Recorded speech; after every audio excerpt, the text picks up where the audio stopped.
En toda guerra llega un momento en que la mentira de un solo hombre se vuelve más poderosa que 1000 armas. En algún lugar de la primavera de 1944, en un modesto apartamento de Londres, un hombre estaba encorvado sobre una máquina de escribir. Sus dedos se movían con deliberación y cuidado. Escribía una carta, pero no a su familia, ni a un comandante, ni a un sacerdote. Escribía al servicio de inteligencia de Adolf Hitler. Y en esa carta revelaba el mayor secreto militar de la historia del mundo occidental. O al menos eso creían los alemanes. Lo que los alemanes desconocían, lo que casi nadie en el mundo sabía, era que cada palabra que este hombre les había escrito era una mentira.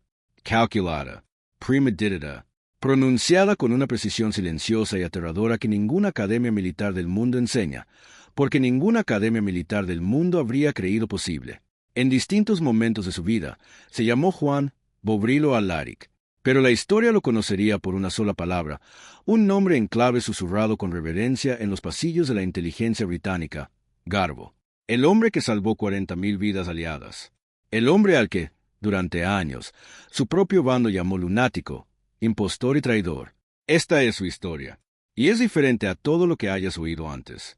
Volvamos atrás, antes del día de antes de Normandía, antes de que la mayor invasión anfibia de la historia de la humanidad fuera siquiera un plan susurrado en los despachos de guerra de Churchill. Volvamos a un mundo que estaba perdiendo. Para 1942, la situación de las potencias aliadas era, sin duda, catastrófica. La Wehrmacht alemana había arrasado Francia en 46 días, una campaña que los historiadores militares habían pronosticado que duraría meses, si no años. Noruega había caído. Dinamarca había caído. Bélgica y los Países Bajos habían caído. La Unión Soviética se desangraba en el frente oriental, perdiendo soldados a un ritmo incomprensible. En un momento dado, las bajas soviéticas superaron los 800.000 hombres en un solo mes. Estados Unidos acababa de entrar en la guerra tras Pearl Harbor, y su ejército era, en ese momento, una fuerza desorganizada y mal equipada que aún se estaba adaptando. En el norte de África, el Afrika Korps de Rommel estaba arrasando con las divisiones blindadas británicas. En el Atlántico, los submarinos alemanes hundían buques de suministro aliados a un ritmo que amenazaba consumir a Gran Bretaña en la hambruna. Winston Churchill, en correspondencia privada, admitió que temía que la guerra se perdiera. Y detrás de todo esto, detrás de cada avance alemán, cada emboscada estratégica, cada contraofensiva perfectamente sincronizada, había algo igualmente aterrador: la inteligencia alemana. La Abwehr. La Abwehr era el brazo de inteligencia del alto mando alemán y, a principios de la década de 1940, se había convertido en una de las organizaciones de espionaje más temidas del planeta. Contaba con agentes desplegados por toda Europa, Sudamérica y Gran Bretaña. Recopilaba información a través de una red de cientos de informantes a sueldo, coordinadores regionales y sofisticados operadores de radio. Su jefe, el almirante Wilhelm Canaris, era un oficial de inteligencia de carrera de extraordinaria astucia, un hombre que había servido tanto la Primera como la Segunda Guerra Mundial y que comprendía, quizás mejor que nadie en la cúpula alemana, hasta qué punto una guerra podía ganarse o perderse no en el campo de batalla, sino en las sombras. Los británicos, por su parte, contaban con el MI5 y el MI6, dos organizaciones de inteligencia con larga trayectoria y considerable capacidad. Pero en 1941 habían logrado algo que incluso a ellos les costaba creer. Habían identificado y reclutado prácticamente a todos los agentes alemanes que operaban en suelo británico. Mediante una combinación de trabajo de investigación, interceptaciones de radio y alguna que otra captura afortunada, el MI5 había desmantelado toda la red británica de la Abwehr. En varios casos asombrosos, había convencido a los agentes alemanes capturados para que trabajaran para Gran Bretaña. Este era el sistema de doble cruz, conocido formalmente como el Comité 20. La idea era elegante y despiadada a partes iguales. En lugar de simplemente arrestar o ejecutar a los espías alemanes, la inteligencia británica los mantendría operativos, enviando información falsa a Berlín y controlando lo que la Abwehr creía saber. En teoría, fue uno de los mayores golpes de inteligencia de la historia. En la práctica, a principios de 1941, tenía una debilidad enorme y evidente. El sistema de doble traición dependía de que los alemanes confiaran en la información que recibían. Y los alemanes no eran tontos. La Abwehr sabía cómo funcionaban las redes de espionaje. Sabían que un solo agente era valioso, pero en lo que más confiaban era la corroboración. múltiples fuentes independientes que confirmaban la misma información. Si los británicos controlaban todas las fuentes, para mantener el engaño, necesitaban que todas contaran la misma historia coordinada.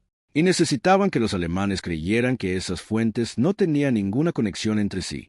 Era como dirigir una orquesta donde cada músico tocaba una partitura secretamente idéntica, fingiendo no conocerse nunca. Y ahí radicaba el problema. La red británica de dobles infiltrados, a pesar de su astucia, era frágil y poco fiable.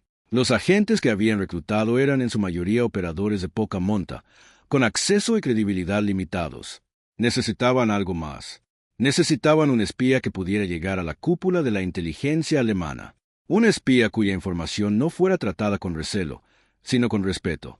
Un espía tan convincente, tan profundamente integrado a la confianza de la Abwehr, que cuando llegara el momento decisivo, el momento que determinaría el resultado de toda la guerra, los alemanes le creerían sin dudarlo.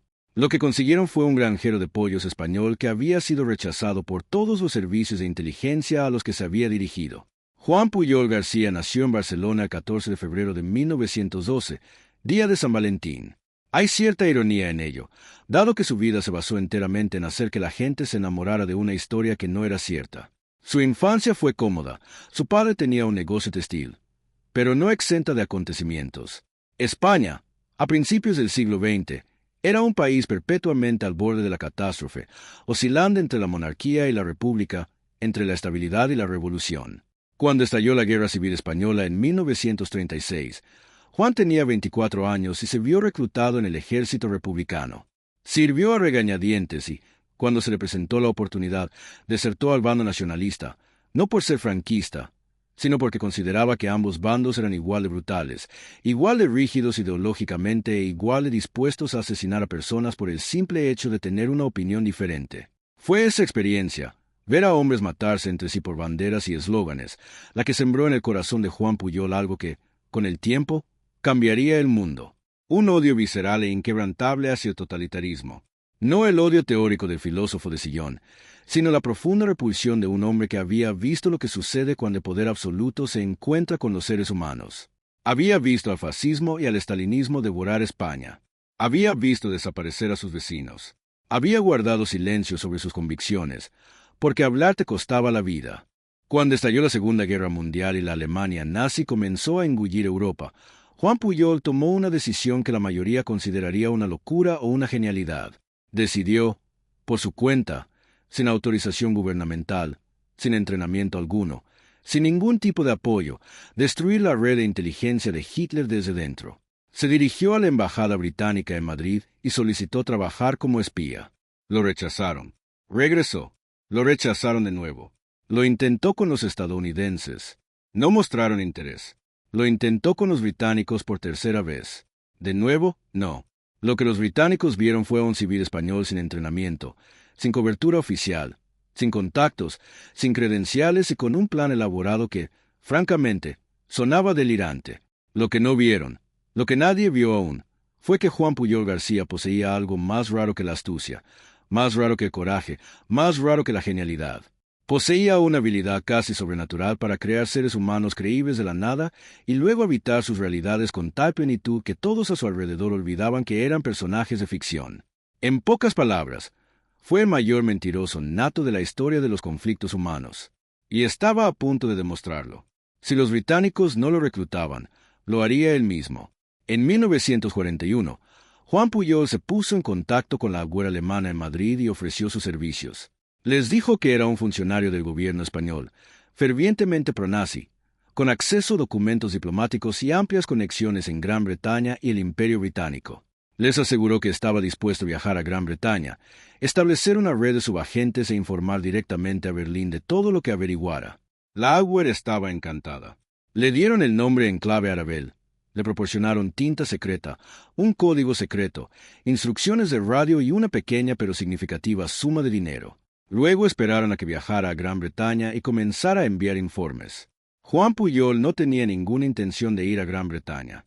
En cambio, se dirigió a Lisboa, se alojó en un hotel modesto, compró una guía turística británica, la Guía Azul, una publicación portuguesa sobre la Marina Real Británica y un mapa del metro de Londres.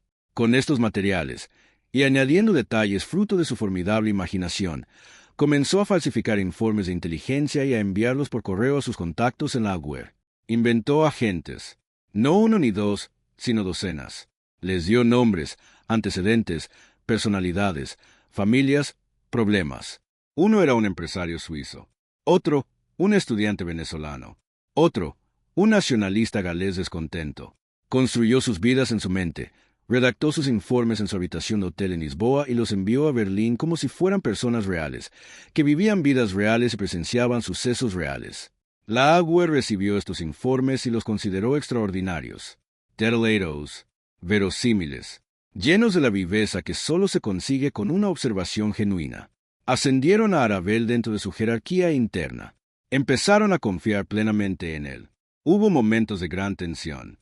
En una ocasión, describió un convoy que salía de Liverpool, completamente inventado, y la AGUE, tras consultar con la Kriegsmarine, informó que tal convoy no existía. Juan Pujol improvisó con brillantez, sugiriendo que su fuente debía de estar mal informada, y discretamente degradó al agente ficticio responsable.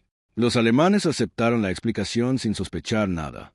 Mientras tanto, los británicos habían notado algo extraño. Las señales alemanas interceptadas a través del programa Ultra, la operación ultrasecreta en Bletchley Park que había descifrado el código enigma alemán, mostraban que la AGUE recibía informes sobre Gran Bretaña de un agente llamado Arabel. Los informes eran detallados y profesionales. Sin embargo, los británicos pronto se dieron cuenta de que eran completamente inventados, ya que varios de ellos describían eventos y lugares con detalles casi correctos, pero no del todo, como solo alguien que trabajara con fuentes secundarias podría lograr. No sabían quién era Arabel, pero sabían que querían encontrarlo. A principios de 1942, tras meses de búsqueda, la inteligencia británica localizó al misterioso Arabel en Lisboa. Establecieron contacto. Y cuando Juan Pujol entró a la oficina de inteligencia británica y explicó lo que había estado haciendo durante el último año, solo, sin financiación, sin autorización, el oficial que tenía enfrente permaneció en silencio durante un largo rato. Entonces cogió el teléfono y llamó a Londres. Juan Pujol fue llevado a Gran Bretaña. Le asignaron un agente, un oficial de Mi-5 amable y extraordinariamente competente llamado Tomás Harris, un marchante de arte mitad español, mitad británico, convertido en agente de inteligencia, que se convertiría, durante los siguientes 3 años, en uno de los colaboradores más cercanos de Juan y quizás su único verdadero igual. Juntos, construyeron algo que nunca antes había existido. La llamaban la Red Garbo. El trabajo no era glamuroso. No era como en las películas, ni como la gente de smoking en el casino o la gente con cámara oculta en la fiesta de la embajada. Era un trabajo intelectual meticuloso, agotador e implacable.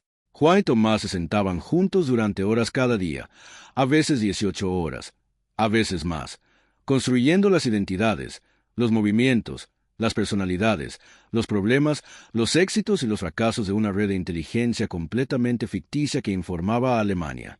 En su apogeo, la red Garbo estaba compuesta por 27 subagentes ficticios, cada uno con su propia historia, su propia tapadera y sus propias especialidades informativas.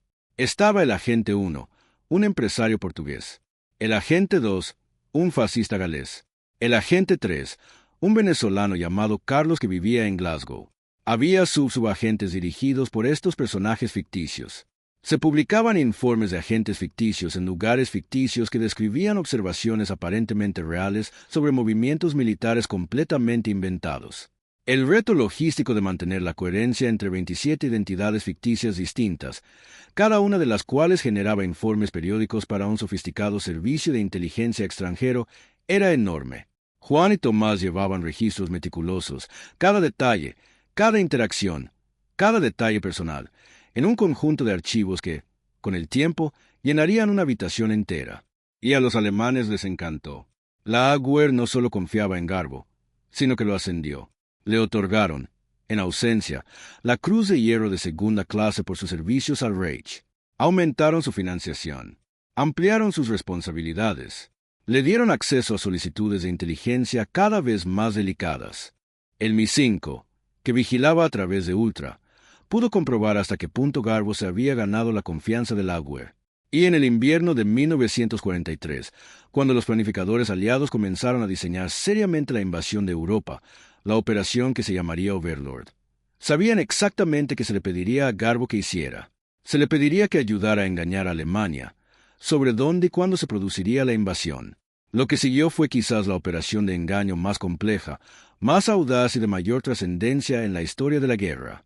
La Operación Fortitude fue el nombre en clave de la campaña de engaño aliada en torno al día de su objetivo era ambicioso: convencer al alto mando alemán de que la invasión aliada de Europa no se produciría en Normandía, en el noroeste de Francia, sino en el Paso de Calais, el estrecho tramo del Canal de la Mancha situado justo enfrente de Dover, el punto de cruce más corto y la ruta de invasión geográficamente más lógica. El problema era que los alemanes también lo esperaban. El Paso de Calais tenía tanto sentido estratégico que la Wehrmacht lo había fortificado considerablemente. Cualquier invasión allí se topaba directamente con las defensas costeras alemanas más sólidas de Francia, defendidas por algunas de las unidades más experimentadas del ejército alemán. Normandía fue más larga, más arriesgada en cuanto al cruce, pero sus playas estaban menos defendidas, y si los aliados lograban desembarcar a sus hombres antes de que los alemanes se dieran cuenta de dónde se dirigía el verdadero ataque, tal vez, podrían establecer una cabeza de playa antes de que llegaran los refuerzos alemanes. El plan exigía que los alemanes no solo tuvieran dudas sobre Normandía, sino que estuvieran seguros de que se trataba de una finta. Tenían que creer, con absoluta convicción, que incluso si las tropas aliadas desembarcaban en Normandía, la verdadera fuerza de invasión principal, un grupo de ejércitos ficticio llamado FUSAG, el primer grupo de ejércitos de los Estados Unidos, comandado en el engaño por el mismísimo general George S. Patton, seguía esperando para cruzar en el Paso de Calais. Ese fue el engaño, y Garbo fue su pieza central. Durante los meses previos al 6 de junio de 1944, Juan Pujol y Tomás Harris alimentaron a la GUER con un flujo de inteligencia meticulosamente orquestado. Informes de agentes ficticios por toda Gran Bretaña describían el despliegue del FUSAG, su equipamiento, su preparación, sus zonas de despliegue en el sureste de Inglaterra, estratégicamente ubicadas para sugerir un inminente asalto a Pas de Calais. Estos agentes ficticios informaban sobre el tráfico rodado, los movimientos de tropas y conversaciones escuchadas en los pubs. Una red ficticia, perfectamente coordinada, que pintaba un panorama real en todos los detalles, salvo en uno: era completamente ficticio. Los alemanes lo creyeron. El mariscal de campo Erwin Rommel, al mando del Grupo de Ejércitos B en Francia, estaba convencido de que el principal esfuerzo aliado se produciría en Pas de Calais. El 15º Ejército alemán, más de 150.000 hombres, entre las tropas mejor equipadas y más experimentadas que Alemania había dejado en Francia, estaba allí posicionado, observando y esperando un ataque que nunca llegaría. Y entonces llegó el 6 de junio de 1944. A las 12:16 de la madrugada, los primeros paracaidistas aliados saltaron de sus aviones sobre Normandía. Cayeron a través del oscuro cielo de la Francia ocupada. Algunos aterrizaron en marismas inundadas que los alemanes habían creado específicamente para matarlos, otros se desviaron kilómetros de sus zonas de aterrizaje, y otros cayeron directamente entre las tropas enemigas y murieron antes de tocar tierra. Las divisiones aerotransportadas 82ª y 101ª de Estados Unidos, junto con la 6ª División Aerotransportada Británica, combatieron en Normandía antes del amanecer, antes de que un solo hombre hubiera pisado una playa. A las 6:30 de la mañana, cuando los primeros rayos grises del amanecer iluminaron el Canal de la Mancha, 5 flotas navales con casi 160.000 soldados aliados a bordo llegaron a las 5 playas que habían sido bautizadas como Utah, Omaha, Gull, Juno y Esbord. Lo que sucedió después es conocido por la historia, pero su horror es indescriptible. En la playa de Omaha, la primera división de infantería estadounidense se enfrentó a posiciones alemanas que habían sobrevivido al bombardeo naval preliminar prácticamente intactas. En la primera hora, las bajas entre la primera oleada de tropas de asalto superaron el 90% en algunas compañías. Hombres se ahogaron en las olas, lastrados por mochilas de 60 libras. Otros fueron abatidos por el fuego de las ametralladoras antes de llegar a la orilla. El mar se tiñó de rojo, y aún así llegaron. Ola tras ola, hombres que sabían lo que la playa que tenían delante les deparaba, que habían oído los gritos, que habían visto a sus amigos desaparecer en el agua, bajaron por las redes de carga, subieron a los botes y entraron. Para finales del 6 de junio de 1944, se habían registrado aproximadamente 10.000 bajas aliadas en las 5 playas. Fue el día más sangriento de la experiencia de los aliados occidentales en la Segunda Guerra Mundial. También fue un éxito. La cabeza de playa se había establecido. El desembarco en Francia era una realidad. Pero la batalla no había terminado. Porque en Alemania, Adolf Hitler y el alto mando alemán estaban despiertos, observando los informes que llegaban de Normandía e intentando tomar una decisión que determinaría el resultado de toda la guerra. Tenían 60 divisiones en Francia. El 15º Ejército, en el Paso de Calais, contaba con la potencia de fuego suficiente para reforzar Normandía, potencialmente hacer retroceder a los aliados hasta Emar. Si esas reservas se desplazaban, si el 15º Ejército giraba hacia el oeste y se dirigía a Normandía, la frágil cabeza de playa aliada podría no sobrevivir. El general Eisenhower, comandante supremo de la Fuerza Expedicionaria Aliada, había reconocido que, en los primeros días tras el desembarco, la situación sería realmente precaria. Los alemanes solo necesitaban actuar con rapidez y decisión. Y fue allí donde Juan Pujol García realizó el mayor acto de valentía personal e inteligencia estratégica de toda la guerra. A las 3 de la madrugada del 9 de junio, 3 días después del desembarco de Normandía, mientras los alemanes debatían frenéticamente si debían enviar al 15º Ejército hacia las playas, Juan Pujol envió un mensaje extraordinario a su contacto en la Agüer. Había pedido, con urgencia, hablar por radio. Le dijo a su contacto que lo que estaba a punto de transmitir era crucial. Y entonces envió, palabra por palabra, una de las mentiras más trascendentales de la historia de la humanidad. Les dijo que los agentes de Garbo en toda Gran Bretaña, su red ficticia y meticulosamente construida, habían confirmado definitivamente que el desembarco de Normandía había sido una finta, que la verdadera invasión, el esfuerzo principal masivo y abrumador, aún estaba por llegar, en Pas-de-Calais, que el FUSAC, con sus cientos de miles de hombres, sus tanques, su artillería y su apoyo naval, seguía esperando en el sureste de Inglaterra la orden de cruzar, que si Alemania trasladaba el 15º Ejército a Normandía ahora, estarían cayendo directamente en una trampa, despojando a su posición más fuerte de defensores justo cuando el golpe definitivo estaba a punto de asestar. Les dijo que cualquier comandante que trasladara fuerzas de paz de Calais a Normandía en ese momento estaría cometiendo el peor error estratégico de toda la guerra. Y los alemanes, los generales, los jefes de inteligencia, el propio Adolf Hitler, le creyeron. El 15º Ejército permaneció en Pas de Calais. Durante semanas, esperó allí, contemplando un cielo que nunca se llenaba de paracaídas, un mar que nunca traía la Gran Armada, esperando una invasión que los agentes ficticios de Garbo les habían convencido de que llegaría, pero que nunca iba a producirse. En esas semanas, las fuerzas aliadas en Normandía construyeron su cabeza de playa. Recibieron suministros a través de los puertos Mulberry. Reforzaron sus posiciones. Comenzaron a avanzar tierra adentro. Para cuando los alemanes finalmente comprendieron lo sucedido, para cuando aceptaron que no habría una segunda invasión, que Normandía era real y siempre lo había sido, ya era demasiado tarde. Los aliados se habían establecido. La campaña en Francia era irreversible. Los historiadores militares, tras estudiar los registros detallados de las posiciones alemanas durante las semanas cruciales posteriores al día D, han estimado que la permanencia del 15º Ejército en Pas de Calais y su decisión de no participar en el desembarco de Normandía durante el periodo inicial crítico salvaron entre 30.000 y 50.000 vidas aliadas. Algunas estimaciones son aún mayores. La cifra más citada, que analiza las pérdidas potenciales si esas fuerzas alemanas hubieran sido redirigidas a tiempo, es de aproximadamente 40.000 hombres. 40.000 hombres que volvieron a casa. 40.000 hombres que volvieron a ver a sus familias. 40.000 hombres que no murieron en las playas y en los setos de Normandía en junio de 1944, porque un hombre, solo en la habitación de un hotel en Lisboa, decidió mentirle a Hitler. La guerra terminó en mayo de 1945. El Tercer Reich, que Hitler había prometido que duraría 1000 años, se derrumbó en 12. Juan Pujol García recibió la Cruz de Hierro de los alemanes y la Orden del Imperio Británico, MB, de los británicos.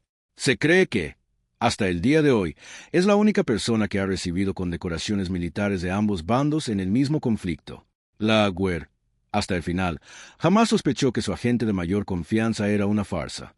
Cuando terminó la guerra y se reveló el engaño, los oficiales de la Agüer que sobrevivieron se negaron a creerlo. Habían confiado en Garbo ciegamente. Sus informes habían influido en la estrategia de los más altos mandos alemanes. La idea de que siempre había sido una invención, que ninguno de sus agentes había existido jamás, que cada dato que había proporcionado había sido inventado en una habitación hotel o en una casa de seguridad de Mi-5, era una traición demasiado grande para que la mente humana la asimilara fácilmente. Tras la guerra, Juan Pujol se enfrentó a un problema. Había engañado a Alemania con tanta astucia que temía, con cierta razón, que los criminales de guerra nazis supervivientes y los leales a la UE pudieran vengarse de él. Con la ayuda de Mi-5, le dieron una nueva identidad. Murió oficialmente en Angola en 1949. Su muerte quedó registrada y se publicó su obituario. Y luego desapareció. Se mudó a Venezuela. Abrió una librería. Formó una familia. Vivió tranquilamente, en el profundo anonimato de un hombre que había realizado una de las hazañas más extraordinarias jamás vistas en la historia, para luego desaparecer por completo. Estuvo ausente durante 35 años. No fue hasta 1984, 40 años después del día D, que un periodista e historiador británico llamado Nigel West, que investigaba las operaciones de engaño de la Segunda Guerra Mundial, logró localizarlo. West encontró a Juan Pujol vivo y en buen estado de salud en Caracas, Venezuela, viviendo bajo un nombre falso y dirigiendo una pequeña escuela de idiomas. Regresó. Asistió a la conmemoración del 40º aniversario del Día de Normandía en 1984. Se paró junto a las tumbas de los hombres que habían muerto en esas playas, hombres cuyas vidas habían sido salvadas por sus mentiras y cuyas muertes habían sido pagadas por aquellos que él no pudo evitar. Se encontró con veteranos que lloraron al darse cuenta de quién era. Se encontró con hombres que dijeron, en voz baja, que no tenían idea de cómo habían sobrevivido a la playa, que algo había estado de su lado ese día. Algo había. Juan Pujol García falleció en Caracas, Venezuela, el 10 de octubre de 1988. Tenía 76 años. Murió, como había vivido la mayor parte de su extraordinaria vida, prácticamente desconocido.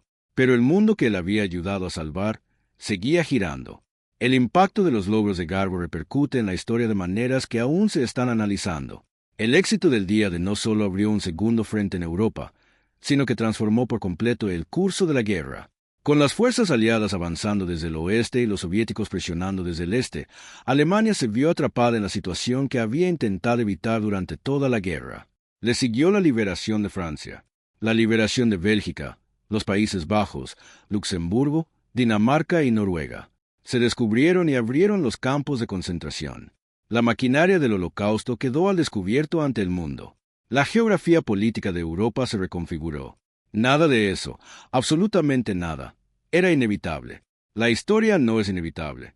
Se construye con decisiones humanas, y a veces con una sola decisión humana, en un momento específico, tomada por una persona que decidió que lo correcto valía la pena arriesgarlo todo.